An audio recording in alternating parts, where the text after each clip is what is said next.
ചേരുന്നുണ്ട് അമൽ. ഷാമിലിയുടെ പ്രതികരണം വൈകാതെ കിട്ടുമെന്ന് പ്രതീക്ഷിക്കുന്നു. അമൽ, കഴിഞ്ഞ ദിവസങ്ങളിൽ ഷാമിലിയുടേതായി വന്ന ഈ അഭിഭാഷകരുടെ ഇടയിൽ വന്നൊരു ഓഡിയോ സന്ദേശം പലരും, അതായത് പൂർണ്ണമായും തനിക്കൊപ്പം ആളുകൾ ഉണ്ടാകില്ല എന്നിപ്പോൾ തനിക്ക് മനസ്സിലായി എന്നത് അടക്കമുള്ള കാര്യങ്ങളാണ്. അപ്പോൾ നിലവിൽ ഈ സംഭവത്തിന് ശേഷം വീണ്ടും ജോലിയിലേക്ക് പോകാൻ ഇവർ തയ്യാറാകുന്നുണ്ടോ? ഈ നേരത്തെ പറഞ്ഞ അനന്ത് സൂചിപ്പിച്ച പോലെ ഉള്ളിൽ കയറി നിന്നോടുകൂടി, പ്രതിക്കൂട്ടിൽ ബെയിലിൻ കയറി നിന്നതോടുകൂടി തനിക്ക് നീതി കിട്ടിയെന്നൊരു നിലപാടിലേക്ക് ഷാമിൽ വരികയും ചെയ്തിട്ടുണ്ട്. ഇനി അവരുടെ ഒരു പ്രതികരണം എങ്ങനെ പ്രതീക്ഷിക്കണം അടുത്ത നടപടികൾ?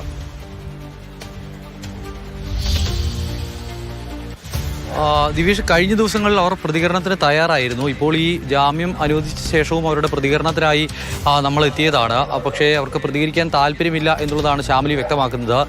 ഈ കേസുമായി ബന്ധപ്പെട്ട് തുടക്കം മുതൽ തന്നെ അഭിഭാഷക സമൂഹത്തിൻ്റെ ഇടയിൽ നിന്നും ഉയർന്നു വന്ന രണ്ട് അഭിപ്രായങ്ങളുണ്ട്. ഒന്ന്, ഷാമിലിക്ക് പൂർണ്ണമായ പിന്തുണ പ്രഖ്യാപിച്ച ഒരു വിഭാഗം ഉള്ളപ്പോൾ തന്നെ മറ്റൊരു വിഭാഗത്തിൻ്റെ ഭാഗത്തു നിന്നും ഷാമിലിക്കെതിരെ കൂടി ചില കാര്യങ്ങൾ പറയുന്ന അവസ്ഥയുണ്ടായിരുന്നു. ഈ കേസുമായി ബന്ധപ്പെട്ട് ഏകപക്ഷീയമായ ആക്രമണമല്ല നടന്നത്. ഇത് അങ്ങനെ ഒരു പ്രശ്നം ഉണ്ടായിരുന്നു എങ്കിൽ തന്നെ അത് അഭിഭാഷക സമൂഹത്തിനിടയിൽ ചർച്ച ചെയ്ത്, ബാർ അസോസിയേഷനിൽ തന്നെ ചർച്ച ചെയ്ത് തീർക്കേണ്ട കാര്യമായിരുന്നു.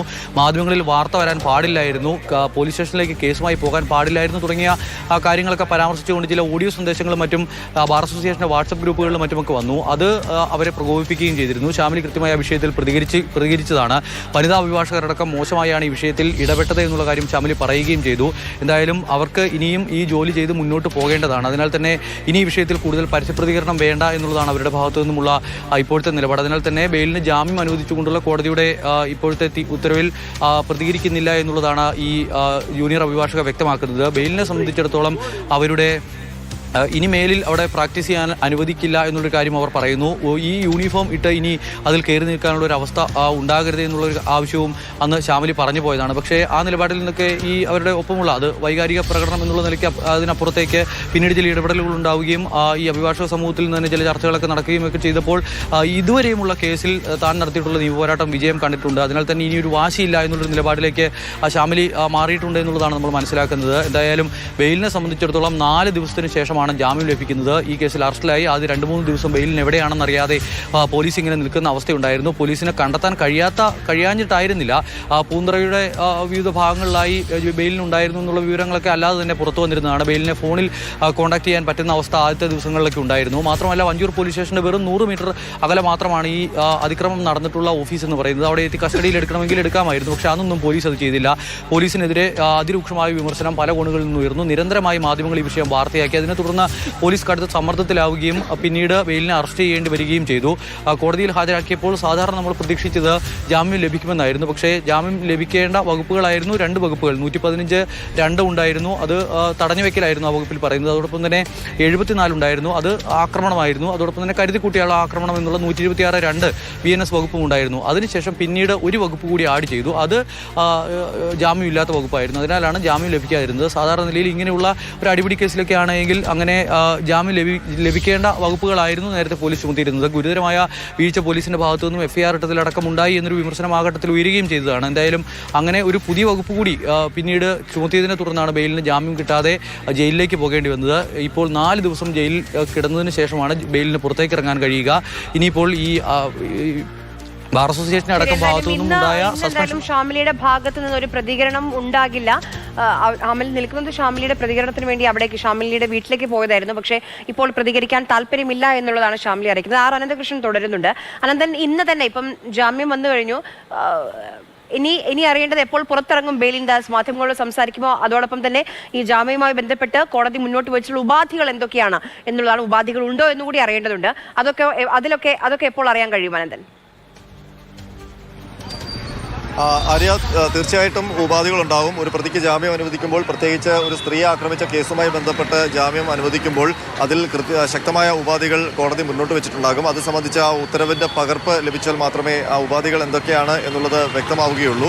ഏതായാലും ഉപാധികൾ ഉണ്ടാകും എന്നുള്ള കാര്യം വ്യക്തമാണ്. പ്രത്യേകിച്ച് അന്വേഷണ സംഘവുമായി സഹകരിക്കണം എന്നുള്ള ഒരു ഉപാധി എന്തായാലും ഉണ്ടാകും. അതിനൊപ്പം തന്നെ ഈ തിരുവനന്തപുരം വിട്ടുപോകരുതെന്നുള്ള ഈ അന്വേഷണം നടക്കുകയാണ്. ഇപ്പോഴും അന്വേഷണം പൂർത്തിയായിട്ടില്ല. അപ്പോൾ അതുമായി സഹകരിക്കേണ്ടതുകൊണ്ട് തിരുവനന്തപുരം വിട്ടുപോകരുത് എന്നുള്ള ഒരു നിർദ്ദേശം കൂടി കോടതിയുടെ ഭാഗത്തു നിന്ന് വരാനുള്ള സാധ്യതയുണ്ട്. ഏതായാലും ആര്യ സൂചിപ്പിച്ചതുപോലെ ഇന്ന് തന്നെ ബെയിലിൻദാസിന് ജയിലിന് പുറത്തിറങ്ങാൻ കഴിയും. ഈ കോടതി ഉത്തരവ് ഇപ്പോൾ ഉച്ചയ്ക്ക് മുൻപ് തന്നെ ഉത്തരവ് വന്നിട്ടുണ്ട്. അപ്പോൾ അല്പസമയത്തിനകം ഉത്തരവ് പ്രതിഭാഗത്തിന് ലഭിക്കും. ആ ഉത്തരവിൻ്റെ പകർപ്പ് പൂജപ്പുര ജയിലിൽ എത്തിച്ചു കഴിഞ്ഞാൽ പ്രതിക്ക് അപ്പോൾ തന്നെ പുറത്തിറങ്ങാൻ കഴിയുകയും ചെയ്യും. ഏതായാലും ആ ഉപാധികൾ കർശനമായി പ്രതി പാലിക്കേണ്ടി വരും. അതല്ലെങ്കിൽ പ്രോസിക്യൂഷന് ജാമ്യം റദ്ദാക്കാനുള്ള നടപടികളുമായി മുന്നോട്ട് പോകാനും കഴിയും. മാത്രമല്ല ഇനി പോലീസ് ഇതുമായി ബന്ധപ്പെട്ട അന്വേഷണം തുടർന്നുകൊണ്ട് പോവുകയാണ്. സാക്ഷി മൊഴികൾ രേഖപ്പെടുത്തി കഴിഞ്ഞു. ഇനിയിപ്പോൾ ഈ മർദ്ദനമേറ്റ അഭിഭാഷകരുടെ രഹസ്യമൊഴി രേഖപ്പെടുത്തണം. ആ രഹസ്യമൊഴി രേഖപ്പെടുത്തുന്ന നടപടി കൂടി പൂർത്തിയാക്കി കഴിഞ്ഞാൽ ചാർജ് ഷീറ്റ് കോടതിയിൽ സമർപ്പിക്കുക എന്നുള്ളതാണ്. അത് അതിവേഗം തീർപ്പാക്കാനുള്ള ഒരു നടപടിയാണ് വഞ്ചൂർ പോലീസിന്റെ ഭാഗത്തു നിന്ന് ഉണ്ടായിരിക്കുന്നത്. ഏതായാലും ഈ ആദ്യഘട്ടത്തിൽ പോലീസിന് കുറച്ചൊക്കെ പഴി കേൾക്കേണ്ടി വന്നിട്ടുണ്ട് പ്രതിയെ അറസ്റ്റ് ചെയ്യുന്നതടക്കമുള്ള. കാരണം നമുക്കറിയാം കേരളം ഞെട്ടിയ ഒരു ചിത്രമായിരുന്നു അഭിഭാഷകരുടെ മുഖത്തിന്റെ ആ ദൃശ്യം. ആ പ്രതിയുടെ ഭാഗത്ത് നിന്ന് മർദ്ദനമേറ്റ് കവിൾ ചുമന്ന് തുടുത്ത് രക്തം കിനിയുന്ന രീതിയിലുള്ള ഒരു ചിത്രമാണ്. ആ ദൃശ്യങ്ങൾ കേരളത്തെ വലിയ തോതിൽ അലോസരപ്പെടുത്തിയിരുന്നു. അപ്പോൾ അതിനു പിന്നാലെ തിരുവനന്തപുരത്ത് തന്നെയുള്ള വഞ്ചൂർ കോടതിക്ക് സമീപം ഓഫീസുള്ള പ്രതിയെ അപ്പോൾ തന്നെ പരാതി ലഭിച്ചപ്പോൾ തന്നെ പോലീസ് അവിടെ പ്രതിയെ കസ്റ്റഡിയിലെടുക്കാൻ വേണ്ടി പോയതാണ്. പക്ഷേ അവിടെ മറ്റ് അഭിഭാഷകരുടെ ഭാഗത്ത് നിന്നൊരു വിലക്ക് വന്നു എന്നാണ്. ആ പ്രതിയെ അറസ്റ്റ് ചെയ്യുന്നതിൽ അല്ലെങ്കിൽ കസ്റ്റഡിയിലെടുക്കുന്നതിൽ തടസ്സം അഭിഭാഷകരുടെ ഭാഗത്തു നിന്നുണ്ടായി എന്നുള്ളതാണ് ഈ പോലീസ് അന്ന് പറഞ്ഞിരുന്നത്. പിന്നീട് പ്രതിയെ കണ്ടെത്താൻ കഴിഞ്ഞില്ല. പ്രതി ഒളിവിൽ പോവുകയാണ് ചെയ്തത്. ബെയിലിൻദാസ് പൂന്തുറ സ്വദേശിയാണ്. അപ്പോൾ പൂന്തുറ മേഖലയിൽ ഉണ്ട് എന്നുള്ള വിവരമായിരുന്നു അന്ന് പോലീസിനുണ്ടായിരുന്നത്. പിന്നീട് കൃത്യമായ വിവരത്തിന്റെ അടിസ്ഥാനത്തിൽ പ്രതി ഒരു ആൾട്ടോ കാറിൽ കറങ്ങി നടക്കുന്നുണ്ട് എന്നുള്ള വിവരം പോലീസ് ലഭിച്ചു. ആ കാറിന്റെ നമ്പർ എല്ലാ പോലീസ് സ്റ്റേഷനുകൾക്കും കൈമാറി അങ്ങനെ നടത്തിയ വാഹന പരിശോധനയിലാണ് പ്രതിയെ ഈ സ്റ്റേഷൻ കടവിന് സമീപം വെച്ച് തുമ്പ പോലീസും ഡാൻസാഫും കൂടി